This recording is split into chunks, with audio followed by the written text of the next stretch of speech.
What's up, everybody? Welcome back to the channel. This here's Legitical Response, and we're constantly debunking the corporate press around here. You know, I can't believe that at this day and age, these people still try to get onto the corporate news, and they write these articles out, and they try to lie, knowing the fact that we have X, we have the internet, we have YouTube, we have Wikipedia, we have all these places we can go to and fact check these people, but they'll still get on there and type up their little news stories and lie to the American people, and people still read the news stories and will still buy into the lies without thinking, hey, they could be lying. This doesn't make any sense. People don't do that whatsoever. That's my whole reason for existence. That's the whole reason why I'm here on YouTube, because I'm constantly reading the news. I'm constantly seeing these people lying, and they're so easily debunked. They're so easily, you just go and fact check these people and you can see, oh, hang on, they're lying. And then they'll try to twist their narrative into reality, and most of the time it doesn't work. Sometimes it does. Sometimes they can state something in a certain way, right? Like we know the language of the left. They're constantly using language, right? Like when it comes to the issue of abortion, they start talking about, oh, it's a woman's health care and reproductive rights and all this other stuff. It's an emotional argument. That's all it is. Emotions. They're trying to get you aggravated. They're trying to say they're taking my rights away. They're not taking your rights away. That's not what they're doing at all. So you got to watch out for stuff like this. But that's what I am here for. That's why I say subscribe to my channel constantly. You know, but it's just funny to watch this play out in real time. And the fact that they still try to prop up these lies is just mind-blowing. And that's what we're doing today. We're debunking some more corporate press narrative BS. So let's get into it right quick. Check it out, y'all. Lack of January 6 accountability on the debate stage alarms democracy advocates, right? Like, you gotta love how that state, it alarms democracy advocates. Okay, so we know that when the left, and that's who this is coming from, it was posted to PBS, but it's an Associated Press article, so we know that's a very left-leaning website. They are full of left-wing activists, so they will frame every single story they can in a left-wing manner. It alarms democracy advocates. So knowing this is a left-wing source, we know that democracy is not the Webster's definition of democracy. It's some esoteric BS that we don't even know exactly what democracy means when they say it. We know it doesn't mean going to a polling location and voting on something, the will of the people. We know that's not what it means whatsoever, because the word in its context makes no sense. All right, so here we go, y'all.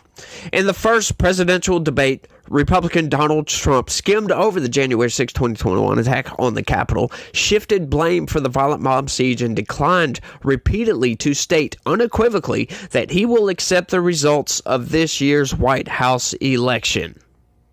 Really? Will you pledge tonight that once all legal challenges have been exhausted, that you will accept the results of this election, regardless of who wins, and you will say right now that political violence in any form is unacceptable? Well, I shouldn't have to say that, but of course I believe that. It's totally unacceptable. And if you would see my statements that I made on Twitter at the time, and also my statement that I made in the Rose Garden, you would say it's one of the strongest statements you've ever seen. In addition to the speech I made in front of, I believe, the largest crowd I've ever spoken to, and I will tell you, nobody ever talks about that. They talk about a relatively small number of people that went to the Capitol, and in many cases were ushered in by the police. And as Nancy Pelosi said, it was her responsibility, not mine. She said that loud and clear. But the answer is, if the election is fair, free, and I want that more than anybody. And I'll tell you something. I wish he was a great president, because I wouldn't be here right now. I'd be at one of my many places enjoying myself. I wouldn't be under indictment because I wouldn't have been his political opponent, because he indicted me because I was his opponent. I wish he was a great president. I would rather have that. I wouldn't be here. I don't mind being here. But the only reason I'm here is he's so bad as a president that I'm going to make America great again. We're going to make America great again. We're a failing nation right now. We're a seriously failing nation. And we're a failing nation because of him. His policies are so bad. His military policies are insane. They're insane. These are wars that will never end with him. He will drive us into World War III, and we're closer to World War III than anybody can imagine. We are very, very close to World War III, and he's driving us there. And Kim Jong-un and President Xi of China, Kim Jong-un of North Korea, all of these, Putin, they don't respect him. They don't fear him. They have nothing going with this gentleman, and he's going to drive us into World War III. I don't know about you, but that sounds pretty unequivocal to me. If everything is free and fair, then of course. Doesn't want any violence. Of course. Shouldn't have to say that. That's a ridiculous question. And I don't know what they mean when they say he refused to unequivocally accept the results. What? What do you mean by that? Will you accept the results of the election, regardless of who wins? Yes or no, please. If it's a fair and legal and good election, absolutely. Because that sounds pretty unequivocal to me, like I said. These people are trying to lie, though. They're betting on the fact that you didn't watch that whole debate because that section came from toward the end of the debate, right? Like we know that debates, their viewership starts out really high and then it tanks. 10, 20 minutes into it, people stop watching it. So I guess they're banking on that. They're betting that most people didn't watch the full debate. Well, they didn't bet on people like me coming along and just outright debunking the corporate press lies. And I love it when they do this because it gives me more ammunition to go after them. Like, why are these people still in business? Why are they still putting out this garbage that's not the truth? These people are supposed to be the bringers of facts, the vanguard of the truth, right? But they're not. They just put up this narrative that evil orange man is bad, all Republicans are bad, listen to us. No, I'm sorry. That's not how the game goes. If you put out the truth, then yeah, sure, we'll listen to you. But when you put out this garbage, this BS, we don't want to listen to that. We don't want to buy into that. Some people do, and I don't understand why. And once again, that's what I'm here for, to bring to the people, when you got something like this, where they unequivocally lie, outright just lie, saying that Donald Trump refused to accept the results of the 2024 election. Come on. Now, if everything is free and fair, that's an unequivocal statement. Of course, he doesn't want violence. Of course, he will accept the results if everything is free and fair. Last time, like we know with the shadow campaign, nothing was free and fair. That was, technically, it was legal, but once again, it was cheating. I'll bring it back to the analogy of the baseball game. Like I said, you got Democrats versus Republicans. Just before the game starts, the Democrat coach goes to the MLB officials and says, hey, hang on, I think we should change the rules around stealing bases, right? So they changed the rules around stealing bases. And then when the game starts, they didn't notify the Republicans over here that the rules had changed. So the Democrats start out just stealing bases, quote unquote, illegally, or what was, 20 minutes before that, illegally. And the Republicans are over here like, what's going on? There's something wrong here. Like, come on, ump, what's the deal? And he's like, no, everything's fine. Everything's free and fair. It's the most free and fair baseball game you've ever seen in your entire life. That's what happened to Republicans, essentially. And they expect us to just accept that? No, I'm sorry. When you do stuff like that, when you change the rules and laws right before the election, do you really think that we're just not going to say anything? Right? Like, Donald Trump lost most of his court cases. Most of them. The majority of them. He had like almost 70 cases. He only won like 30.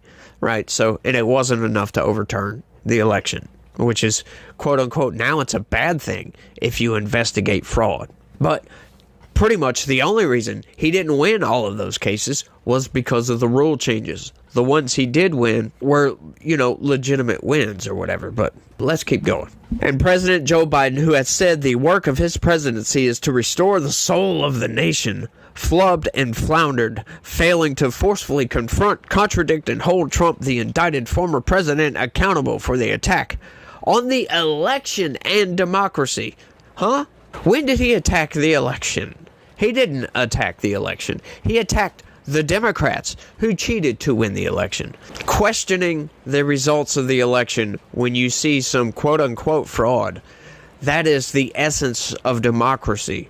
We're supposed to do everything we're not supposed to cheat when it comes to an election. You're not supposed to use underhanded tactics to win. An election is supposed to be about, you got 2 candidates or more candidates or however many candidates. They all argue, debate back and forth, and whoever's ideas are the best ideas, who the people most agree with, they go to a polling place and go vote. That's democracy. The people voting. It's not hiring hordes of Democrat activists to go around from door to door to door to only Democrat residences and get those people to fill out their mail-in ballots, to harass these people into voting. That's not democracy. I'm sorry. That is cheating. That is just trying to get more pieces of paper than the other guy.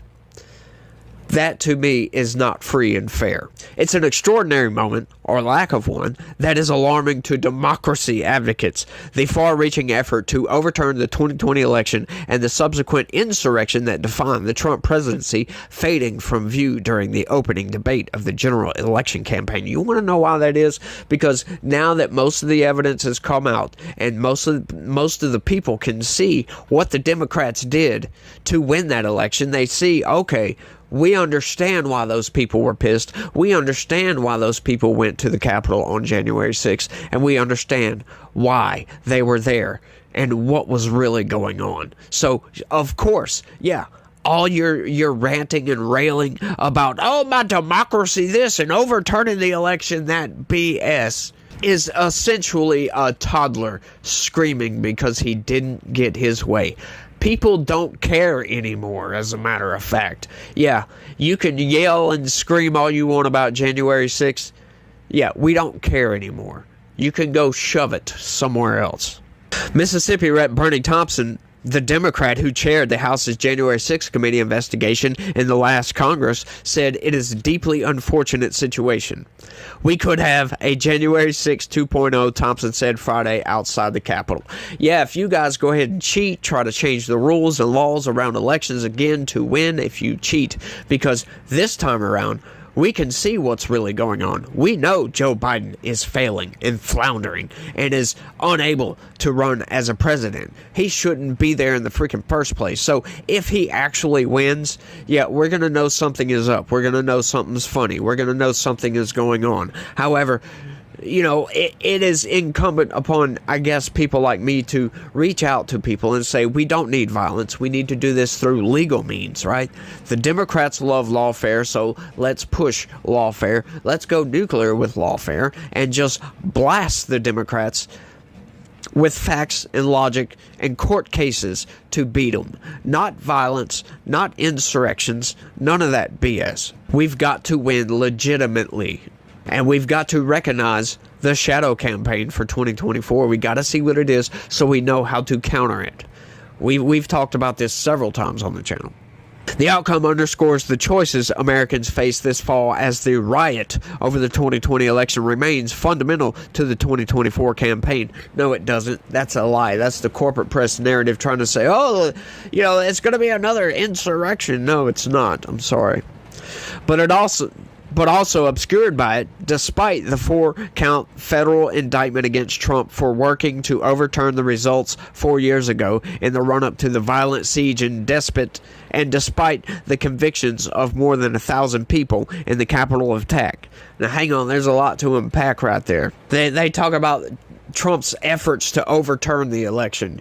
Yeah, when Trump legitimately thought there was fraud, and I explained this earlier, when a president sees that there's fraud going on in an election, of course it's incumbent upon him to investigate that fraud, to challenge that fraud. Once again, if the Democrats hadn't have changed the rules and laws around elections and did exactly what they did, just didn't change the laws, yeah, there would have been a lot more court cases, and that election certainly would have been overturned because all those actions they took would have been fraudulent, right? And all the slates of electors that were certified would have been fraudulent electors, right? And then the people that Trump put up as electors would not be indicted. They would have actually been certified as the legitimate electors, and Joe Biden's electors would have been the fraudulent or fake electors, and they would be the ones facing indictment right now. You see how this goes?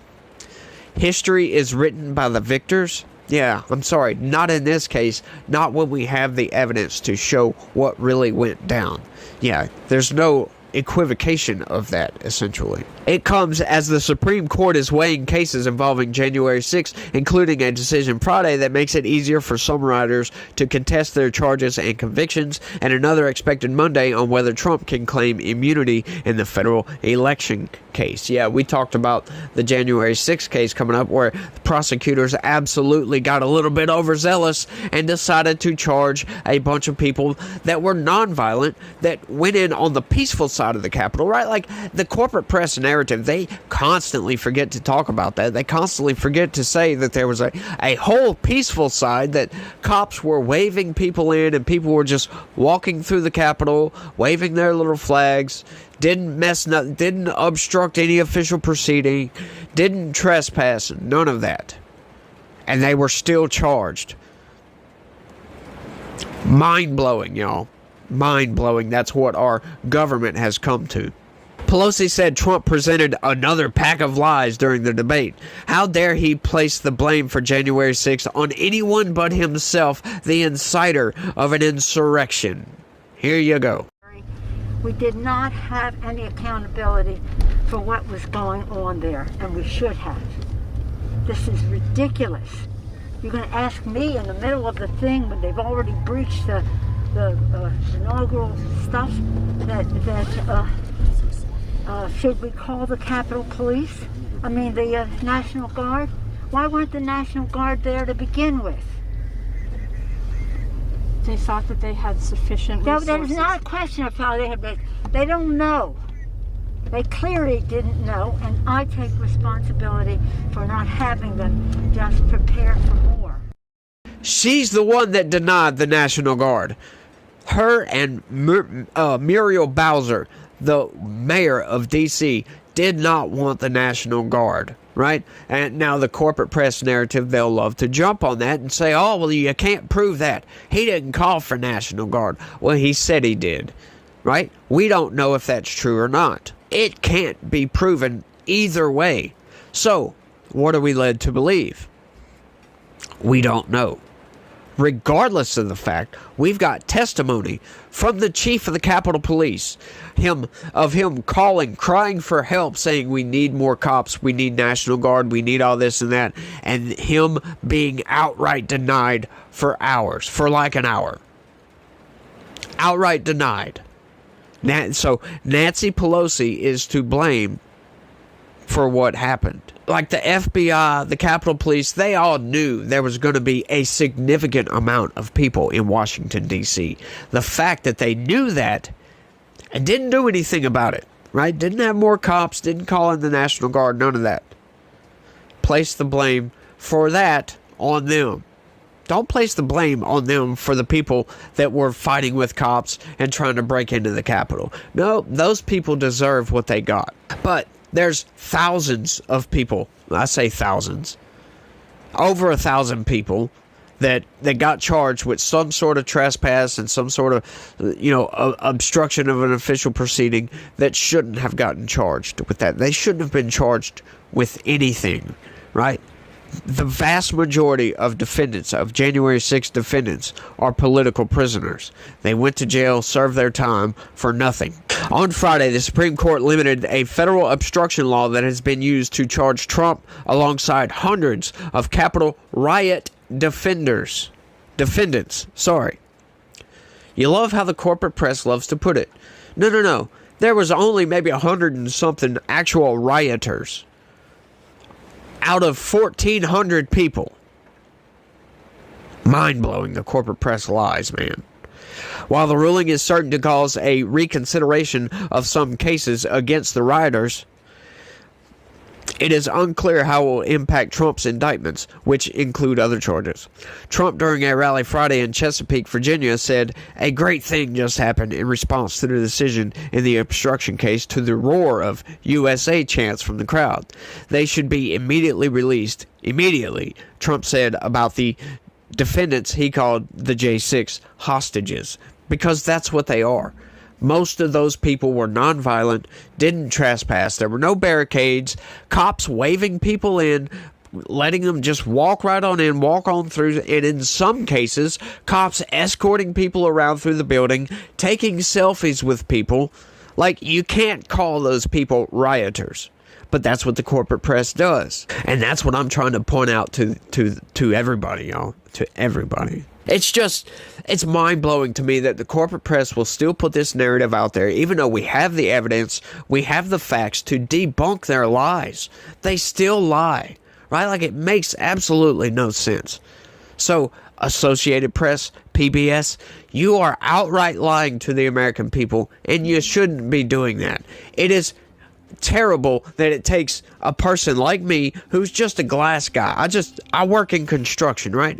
I install glass, commercial storefront, for me to get out and debunk the corporate press, to actually get the facts out there. That is outright terrible, in my opinion, and I shouldn't have to be doing this. I'm doing it because I want people to know what's really going on, and I like talking to a camera, right? I'm a big introvert, right? Like, if you knew who I was, you would be like, holy crap. Yeah, I don't talk a lot. I don't talk to a whole lot of people at work. Yeah, that's just who I am. But you get me in front of a camera, and you get me a corporate press narrative, and I will blow it apart quickly. If it's able to be blown apart, of course. But I think that's all I got for this one, y'all. I want y'all to let me know what y'all think about all this down in the comments section. Do y'all buy into the corporate press narrative, or has this video changed your mind? Let me know what you think down in the comments. That's all I got for this one. I want to thank everybody for watching, and y'all try to have a good day and stay legitical. Peace.